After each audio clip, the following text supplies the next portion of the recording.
Ang ating pong binasa ay Luke 19 verse 5 to 10. Ang sabi po ay, alam po ng Panginoon exactly kung ano po yung kanyang ipinunta. Bakit siya naparito dito sa mundo. Amen?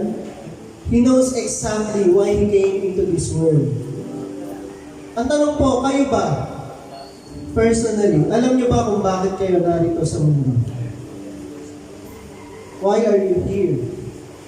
Sabi nga dun sa isang aklat, what on earth am I here for? Amen?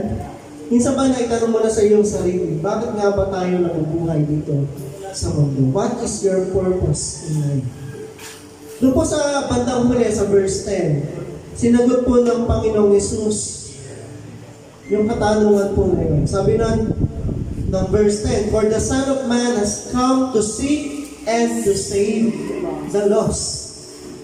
Yun po yung kanyang purpose kung bakit po siya naparito sa mundo. He knows His life purpose here on earth.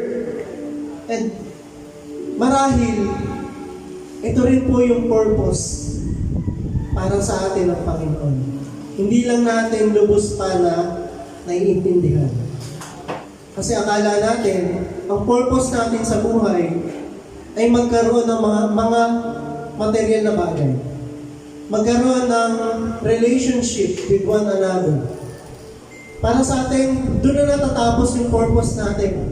Yung makapagtapos ka ng college, makakuha ka ng magandang trabaho, and then eventually, umasenso ka, yumaman ka, makapagputap ka ng business.